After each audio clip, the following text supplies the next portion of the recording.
ఐక్యత బీసీల సమర శంకరాన్ని బీసీల సమర శంకరాన్ని పూరిద్దాం పూరిద్దాం 42% రిజర్వేషన్లను కామారెడ్డి బీసీ డిక్లరేషన్ లో బీసీల ఐక్యత అందరికీ నమస్కారం అండి. ఈరోజు బీసీ కుల సంఘాల ఐక్యత, బీసీల అభ్యున్నతి కోసం, బీసీల రిజర్వేషన్ల కోసం, బీసీల ఆత్మ గౌరవం కోసం, బీసీల రాజ్యాధికారం కోసం గత 10 సంవత్సరాలుగా బీసీ కులాల ఐక్యవేదిక పనిచేస్తుంది. గొప్ప విషయం అని దాంట్లో ముఖ్యంగా రాష్ట్ర అధ్యక్షులకు ప్రత్యేక ధన్యవాదాలు. కమిటీ అందరికీ నా నిజంగా చేసుకోవాల్సిన ధన్యవాదాలు తెలియజేస్తా ఉన్నాను. ఈరోజు ముఖ్యంగా ఒకసారి చెప్పడంలో ఈరోజు భారతదేశంలో అత్యధిక జనాభా ఉన్న ఈ బీసీలు ఆర్థికంగా, సామాజికంగా, రాజకీయంగా ఉన్నారు.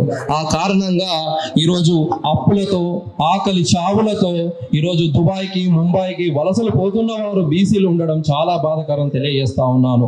ఈరోజు దేశంలో 75 కోట్ల జనాభా బీసీలు, సింహభాగం బీసీలు. ఈరోజు దేశానికి వెన్నులుగా బీసీలు, ఈరోజు దేశానికి రథచక్రాలు బీసీలు. ఇన్ని అర్హతలున్న బీసీలు ఈరోజు అణచివేతకు గురి కావడం, అన్ని విధాలుగా ఆర్థిక, సామాజిక, రాజకీయ అణచివేతకు గురి కావడం చాలా బాధాకరం.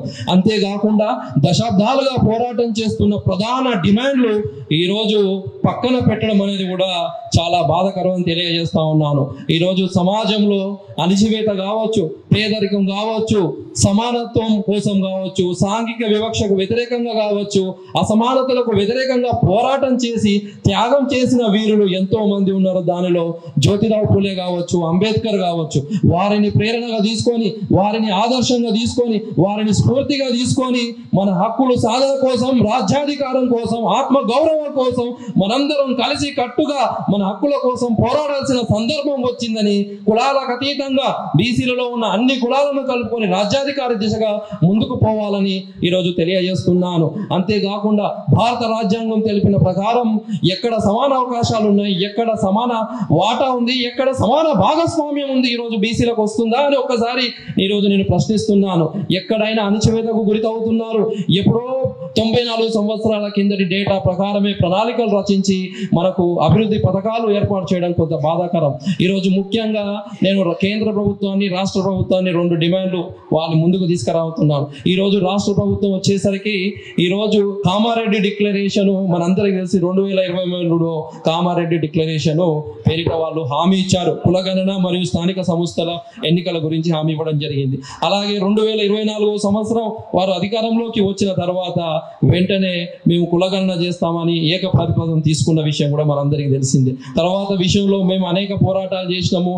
కృష్ణమోహన్ గారు మరియు అందరం కలిసి రౌండ్ టేబుల్ సమావేశాలు పెట్టిన తర్వాత వెంటనే కులగణన జీవో నంబర్ 26 కూడా విడుదల చేయడం శుభసూచిక, మంచిదే. ఆ తర్వాత కూడా 6వ తారీఖు నుంచి కులగణన కూడా చేశారు. అంతేకాకుండా ప్రత్యేక డెడికేషన్ కమిషన్ ద్వారా కూడా చేయడం వల్ల దానికి చట్టబద్ధత వస్తుంది, చాలా సంతోషం. అయితే ముఖ్యంగా డిమాండ్ ఏంటంటే ఈ కులగణన లెక్కలు తేలిన తర్వాత స్థానిక సంస్థల ఎన్నికలు 24 నుంచి 42కు వచ్చిన తర్వాతనే ఈ స్థానిక సంస్థలు చేస్తే మా బీసీ బిడ్డలకు కొంత ఉపయోగపడే విధంగా ఉంటుందని రాష్ట్ర ప్రభుత్వానికి విజ్ఞప్తి చేస్తున్నాను.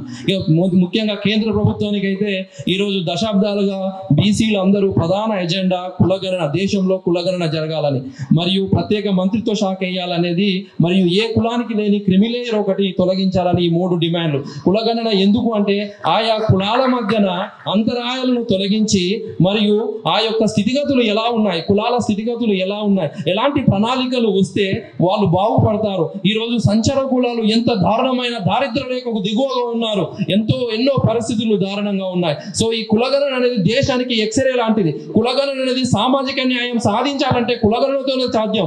అంతేకాకుండా సామాజిక సమానత్వం రావాలన్నా కూడా ఈరోజు కులగణన అవసరం, మరియు బీసీలు బలోపేతం కావాలన్నా కూడా కులగణన అవసరం. అందుకే నేను ముఖ్యంగా ప్రధాని మోడీకి నా శిరస్సు వంచి నమస్కరిస్తున్నాను. అయ్యా మీరు కులగణన చెయ్యండి, మా బతుకులు మారుతాయి అని తెలియజేస్తా ఉన్నాను. అంతేకాకుండా ఈ ప్రత్యేక మంత్రిత్వ శాఖ పెట్టడం వల్ల కూడా కొంత మన బీసీలకు ప్రత్యేక పథకాలు ఏర్పాటు చేయడం కానీ కావచ్చు, కొన్ని లోన్లు ఇవ్వడానికి కావచ్చు, అలాంటి అనేక మంది బీసీలకు బాగుపడడానికి మంచి అవకాశం ఉంటుంది. కాబట్టి ఓ ప్రత్యేక మంత్రిత్వ శాఖ పెట్టాలని నేను కోరుతా ఉన్నాను. నిజంగా ఇది ఒక అద్భుతమైన వేదిక.